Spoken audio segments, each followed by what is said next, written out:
Friends எல்லாரும் எப்படி இருக்கீங்க? எல்லாருமே நல்லா இருப்பீங்க அப்படின்னு நான் நம்புகிறேன். அண்ட் ரொம்ப சாரி, நான் ஆக்சுவலாக அம்மாவோட பர்த்டே விளாக் ஷார்ட்ஸாக வந்து ரொம்ப முன்னாடியே போட்டிருந்தேன். April 4th அம்மாவுக்கு பர்த்டே. விஷ் பண்ணவங்க எல்லாருக்குமே ரொம்ப பெரிய தேங்க்ஸ். அன்னைக்கு போட்டிருந்தேன். பட் இந்த வீடியோ லாங் வீடியோ போடுறதுக்கு டிலே ஆயிடுச்சு. அதுக்கு சில பல காரணங்கள் இருக்குது. நான் அது என்னன்றதையும் இந்த வீடியோவில் ஷேர் பண்ணுறேன். பட் ஆக்சுவலாக நம்மளால் கண்டினியூஸாக வீடியோ போட முடியாமல் இருந்ததுக்கு ரீசன் என்ன அப்படின்றதுனா, நம்ம வீட்டில் கொஞ்சம் இன்டீரியர் ஒர்க்ஸ் இதெல்லாம் பண்ணிட்டு இருந்தோம். உங்களுக்கே தெரியும் நம்ம ட்ரீம் ஹவுஸ் கட்டிட்டு வந்துட்டோம் அப்படின்ட்டு. பட் அதுக்கு இன்னும் நம்மளால் வந்துட்டு ஃபுல்லாக அஃபோர்ட் பண்ண முடியல அப்படின்றதுனால நிறைய ஒர்க்ஸ் பெண்டிங் இருந்தது. அதில் ஒரு ஒர்க் தான் வந்து இன்டீரியர் ஒர்க்கு. ஸோ அது நடந்துட்டு இருந்தது.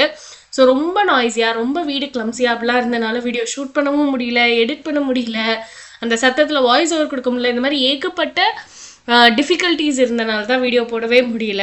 ஸோ ஃபர்ஸ்ட் ஆஃப் ஆல் உங்கள் எல்லாருக்குமே வீடியோ போடாமல் காக்க வச்சதுக்காக ரொம்ப பெரிய சாரி நான் கேட்டுக்கிறேன். அண்ட் வாங்க நம்ம வீடியோக்குள்ளே போகலாம். நான் வந்துட்டு அம்மாவுக்கு சரி ஓகே பர்த்டே பேபி இல்லையா, அவங்கள ஹாப்பியாக வச்சுக்கணும் அப்படின்னு சொல்லிட்டு மார்னிங் வந்துட்டு சமைச்சு கொடுக்கலாம் அப்படின்னு நான் நினச்சேன். மார்னிங் ஆஃப்டர்நூன் 2 வேளையும். ஸோ அவங்களுக்கு இருக்க அந்த வேலையை பர்டனை கொஞ்சம் கம்மி பண்ணனாலே ஹாப்பி ஆயிடுவாங்க அப்படின்றது தாட்டாக இருந்தது. ஆல்சோ அது மட்டும் இல்லாமல் நம்மளால் வெளியிலலாம் இப்போ ட்ராவல் பண்ண முடியாது. பிகாஸ் வீட்டில் வேலை நடந்துட்டுருக்கு ஆல்ரெடி சொன்ன மாதிரி. அதனால் பூரியும் உருளைக்கிழங்கு மசாலும் வச்சுருந்தேன். ரொம்ப டேஸ்ட்டாக இருந்தது. என்னோடய ஃபேவரெட்டும் கூட, அம்மாவுக்கும் பிடிக்கும். ஏன்னா அதுக்கப்புறமா லஞ்சுக்கு வந்துட்டு வெஜிடபிள் பிரியாணி பண்ணியிருந்தேன். ஸோ அதை நான் எப்படி பண்ணேன் அப்படின்றதெல்லாம் வந்துட்டு வீடியோ ரெசிபி ஷூட் பண்ணல. ஏன்னா நம்ம சேனலில் நான் ஆல்ரெடி போட்டிருக்கேன். ரொம்ப பர்ஃபெக்டாக வந்துச்சு அப்படின்னு தான் சொல்லணும். ஸோ அது எப்படி அப்படின்றதெல்லாம் தெரிஞ்சுக்கணும் அப்படின்னா நான் அந்த ரெசிபி வீடியோட லிங்க் வந்து கீழே டிஸ்கிரிப்ஷனில் கொடுக்குறேன். ட்ரை பண்ணி பாருங்கள். ரொம்ப பர்ஃபெக்டாக இருந்தது. எங்கள் வீட்டில் எல்லாருக்குமே பிடிச்சிருந்தது. அதுக்கப்புறமா காலிஃப்ளவர் 65 பண்ணிட்டுருக்கேன். ஸோ இது வந்து ஒரு ரெடிமேட் மிக்ஸ் வச்சு தான் பண்ணேன். ஹாப்பிமான்ற பிராண்டில் வந்து கிறிஸ்பி ஃப்ரை மிக்ஸு. இதில் வந்து ஒரு 2-3 வேரியன்ட் இருக்குது. நான் ஒவ்வொன்றா வாங்கிட்டு வந்திருந்தேன். ஸோ இந்த வேரியன்ட் வந்து ட்ரை பண்ணியிருந்தேன். செம்ம சூப்பராக இருந்தது. நல்லா ஸ்பைஸியாக சூப்பராக இருந்துச்சு. ஸோ அதனால் வந்துட்டு அதில் தான் பண்ணிகிட்ருக்கேன். இது வந்து காலிஃப்ளவருக்குன்னு இல்லை, நம்ம எந்த வெஜிடபிள் வந்து 65 மாதிரி ஃப்ரை பண்ணணுன்னாலுமே நம்ம பண்ணிக்கலாம். நான் வந்து நல்ல கிறிஸ்பியாக வரணும் அப்படின்றதுக்காக டியூவல் ஃப்ரை பண்ணுவோம்ல, ஸோ அந்த மாதிரி தான் பண்ண போகிறேன். ஸோ ஃபர்ஸ்ட் டைம் ஃப்ரை பண்ணது வந்து அந்தளவுக்கு இதாக இருக்காது. ஃபர்ஸ்ட் டைமில் நல்லா குக் ஆகி இருக்கும். அண்ட் செகண்ட் டைம் ஃப்ரை பண்ணும் போது தான் நல்லா நம்மளுக்கு கிறிஸ்பியாக வரும். நான் வந்து இந்த மிக்ஸ் போட்டு எல்லாம் இது பண்ணி வச்சு நல்லா மேரினேட் பண்ணி வச்சிட்டேன் ஒரு 1/4 மணி நேரம் 20 நிமிஷத்துக்கு. அதுக்கப்புறமா தான் அதை ஃப்ரை பண்ணேன். அண்ட் இன்னொரு குட்டி குக்கரில் என்ன வந்துட்டுருக்கு அப்படின்னு பார்த்தீங்கன்னா, கொண்டைக்கடலை வந்து நைட்டு ஊற போட்டிருந்தேன். ஸோ சுண்டல் பண்ணலாம் அப்படின்ட்டு. பட் அதில் ஒரு ட்ராஜடி நடந்துருச்சு. அது என்னன்றதை நான் அப்படியே வீடியோவில் காட்டிகிட்டே சொல்கிறேன். அண்ட் நம்ம வந்துட்டு இந்த வெஜிடபிள் பிரியாணி ரெடி பண்ணதுக்கு அப்புறமா இப்போ நான் உங்களுக்கு வந்து ஓப்பன் பண்ணி காட்டுறேன். ரொம்ப சூப்பராக மேலே அப்படியே மலர்ந்து வந்துருந்தது. உதிரியாக செம்ம சாஃப்டாக அப்படி வந்துருந்தது. எனக்கு நிஜமாவே சொல்கிறேன், எனக்கு வெஜிடபிள் பிரியாணி ரொம்ப ரொம்ப ஃபேவரட். ஸோ அது சூப்பராகவும் வந்துருந்தது. அண்ட் ஆல்சோ அதுக்கப்புறமா இங்கே வந்து ரைத்தாக்காக ஆனியன் கட் பண்ணி வச்சுருக்கேன். அதையும் வந்து மிக்ஸ் பண்ணிக்கணும். நான் சொன்ன ட்ராஜடி இது தாங்க. என்ன ஆச்சு அப்படின்னா, நான் நிறைய தான் தண்ணி வச்சேன், என்னன்னே தெரில. பட் ஆக்சுவலாக கொண்டைக்கடலை வந்து இந்த மாதிரி அடி பிடிச்சிருச்சு. ஸோ இப்போ இது எதுவும் பண்ண முடியாது இல்லையா, அதனால நான் அதை வந்து விட்டுட்டேன், டிஸ்கார்ட் பண்ணியாச்சு. பட் ஸ்டில் சம்டைம்ஸ் இந்த மாதிரி எனக்கு சொதப்பெல்லாம் செய்யும். என்ன பண்ணுறது, ஓகே பரவாயில்ல அப்படின்னு விட்டாச்சு. அண்ட் தயிரில் வந்து கொஞ்சமாக அப்படி தயிரை பீட் பண்ணி இது பண்ணி அதில் வந்து இந்த ரைத்தாக்கு வந்து சேர்த்துட்டு உப்பும் போட்டு மிக்ஸ் பண்ணி வச்சுட்டேன். அவ்வளோதான். ரொம்ப சிம்பிளான மெனு தான்.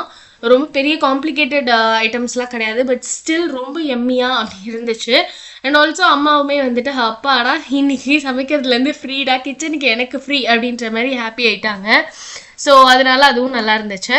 அண்ட் உங்கள் வீட்டில் யாருக்காவது பர்த்டே அம்மாக்கோ அப்பாக்கோ அந்த மாதிரிலாம் இருந்துச்சு அப்படின்னா அவங்கள சர்ப்ரைஸ் பண்ணுறதுக்கு நீங்கள் என்ன பிளான் பண்ணுவீங்க அப்படின்றத சொல்லுங்கள். சட்டு நான் இப்படி தான் சந்தியா பண்ணணும்னு நினைப்பேன், நான் இந்த மாதிரி தான் பண்ணுவேன். இல்லை நீங்கள் உங்கள் வீட்டில் உங்கள் யாராவது வந்துட்டு உங்கள் பர்த்டேக்கு இப்படி சர்ப்ரைஸ் பண்ணால் நல்லாயிருக்கும் அப்படின்னு நீங்கள் ஒரு எக்ஸ்பெக்ட் பண்ணுறீங்க அப்படின்னா அது என்ன அப்படின்றதையும் கீழே கமெண்ட்டில் ஷேர் பண்ணுங்கள். கொஞ்சம் கொஞ்சம் இந்த மாதிரி சர்வ் பண்ணதுக்கப்புறம் கிளிப்பிங்ஸ்லாம் எடுத்துருந்தேன். ட்ரஸ்ட் மீ, இந்த காலிஃப்ளவர் 65 வந்து மொறுன்னு செம்மையாக வந்துருந்தது. நிஜமாவே அந்த ஃப்ரை மிக்ஸ் வந்து ரொம்ப சூப்பராக தான் இருந்தது. பட் ஸ்டில் நான் வந்து ரெகுலராக நீங்கள் வந்து பர்ச்சேஸ் பண்ணி சாப்பிட்றதுக்குலாம் ரெக்கமெண்ட் பண்ண மாட்டேன். எனிஹவ் அது ஸ்டோர் பாட் தானே, அதனால். அண்ட் அதுக்கப்புறமா ஈவினிங் போல் வந்துட்டு அம்மாவுக்கு கேக் ஆர்டர் பண்ணியிருந்தோம், ரசமலாய் கேக்கு. ஸோ அது வந்து அம்மாவுக்கு தெரியாது, தெரிஞ்சால் வேணான்னு சொல்லுவாங்க. ஸோ அதனால் அவங்கள்ட்ட சொல்லாமல் வீட்டுக்கு வர்ற வரைக்குமே சொல்லலை. வாங்கிட்டு உள்ளே வரும்போது ஆக்சுவலாக பார்த்துட்டாங்க. ஸோ அப்படி தான் அம்மாவுக்கு வந்து தெரிஞ்சுது. நான் சொல்லியிருந்தேன் இல்லையா இன்டீரியர் ஒர்க்லாம் பண்ணிட்டு இருந்தாங்க அப்படின்ட்டு. அவங்களுமே வந்துட்டு அவங்கள்ட்டெல்லாம் நான் ஆல்ரெடி சொல்லிட்டேன். ஸோ ஹால் மட்டும் கொஞ்சம் க்ளீன் பண்ணி கொடுங்க, வீடியோ ஷூட் பண்ணணும் அப்படின்றதுக்காக அப்படின்ட்டு. சரின்னு அவங்க எல்லாத்தையுமே க்ளீன் பண்ணி கொடுத்தாங்க.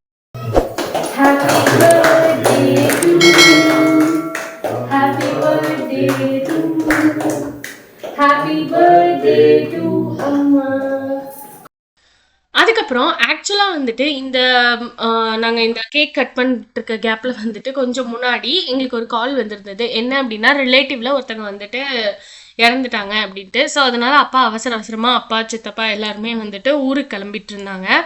லாஸ்ட் மினிட்ல எல்லாருக்குமே டிக்கெட் கிடச்சி அப்படி போகிறதெல்லாம் வந்து கொஞ்சம் கஷ்டம் அப்படின்றதுனால அப்பா சித்தப்பாலாம் மட்டும் கிளம்பி போனாங்க. அண்ட் அது மட்டும் இல்லாமல் ஆக்சுவலாக நெக்ஸ்ட் டே கிளம்பி போகிறதா இருந்தது. பட் ஆனால் வந்துட்டு இந்த மாதிரி இறந்துட்டாங்கன்றனால நாளே போயிட்டாங்க.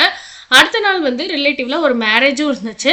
பட் அந்த மேரேஜ்க்கு நாங்கள் போகலை, நானும் அம்மாவும் போகல. பிகாஸ் வந்துட்டு கொஞ்சம் ஒர்க் இருக்குது. ஆல்சோ வீட்டில் இந்த மாதிரி ஒர்க் நடந்துட்டுருக்கு அப்படின்றதுனால கம்ப்ளீட்டாக எங்களால் போக முடியல. ஸோ அதனால் அதையும் அட்டென்ட் பண்ணுறதுக்கு அப்பா மட்டும் தான் போகிறதா இருந்தது. என்ன இந்த மாதிரி ஒரு நியூஸ் வந்தனால நாளே சீக்கிரமாக அவங்க கிளம்பி போகிற மாதிரி ஆயிடுச்சு. ஸோ அது மட்டும்தான். அண்ட் ஆல்சோ வந்துட்டு நாங்கள் ஜாலியாக கேக் சாப்பிட்டு என்ஜாய் பண்ணோம்.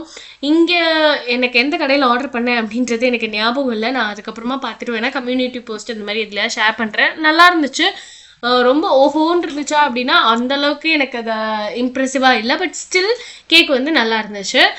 அண்ட் ஆல்சோ நாங்கள் வந்துட்டு எங்களுக்கு வீட்டில் இன்டீரியர் பண்ணிட்டு இருந்தாங்க இல்லையா, அவங்க எல்லாமையும் வெயிட் பண்ண சொல்லிட்டு நம்ம எல்லாருமே சேர்ந்தே இதை செலிப்ரேட் பண்ணலாம். எனிஹவ் இந்த ஒரு பர்த்டே வந்து எங்கள் அம்மாவுக்கு இன்னொரு விதமாக ஒரு ஸ்பெஷலாக இருக்கும் இல்லையா. யூஸ்வலாக வீட்டில் இருக்கவங்க இல்லை ஏதாவது ஃபேமிலி மெம்பர்ஸ் அப்படி இருப்பாங்க. பட் இந்த மாதிரி வேறு யாரும் இருந்து அந்த மாதிரி அவங்க செலிப்ரேட் பண்ணதில்லை. ஸோ அதனால் இது இருக்கட்டுமே பரவாயில்ல அப்படின்ட்டு அவங்களையும் இருக்க சொல்லி எல்லாருமே சேர்ந்து தான் நாங்கள் கேக் கட் பண்ணி என்ஜாய் பண்ணிகிட்டு இருந்தோம். நிஜமாக சொல்லணுன்னா அவங்க வந்து ஆக்சுவலாக எனக்கு அன்றைக்கி ஈவினிங் வந்து அந்த ஹாலெல்லாம் க்ளீன் பண்ணி கொடுக்கல அப்படின்னா எங்களால் அன்றைக்கி வீடியோ ஷூட் பண்ணியிருக்கவே முடியாது. ஏன்னா அவ்வளோ மோசமாக இருந்துச்சு, என்னால் சொல்லக்கூட முடியல, அந்தளவுக்கு மோசமாக இருந்துச்சு. ஸோ ஐ ஹோப் உங்கள் எல்லாருக்குமே இந்த வீடியோ பிடிச்சிருக்கும் அப்படின்னு நான் நம்புகிறேன். ரொம்ப சாரி ஒன்ஸ் அகெயின் ரொம்ப டிலேடாக வீடியோ போட்டதுக்கு. பட் இனிமே கரெக்டாக வீடியோ போட பார்க்குறேன். அதுக்கப்புறம் அப்பாலாம் அவங்களோடய கிளம்பிட்டாங்க, அவங்க எல்லாருமே கிளம்பிட்டாங்க. நான் அம்மா மட்டும் வந்து இந்த மாதிரி பிக்சர்ஸ்லாம் எடுத்துக்கிட்டு அதுக்கப்புறமா பர்த்டே பேபியும் கொஞ்சம் பிக்சர்ஸ் எடுத்துகிட்டு மூடிட்டோம். அவ்வளோதான், முடிஞ்சிருச்சு vlog. உங்களுக்கு இந்த வீடியோ பிடிச்சிருந்தா மறக்காமல் சப்ஸ்கிரைப் பண்ணி லைக் பண்ணி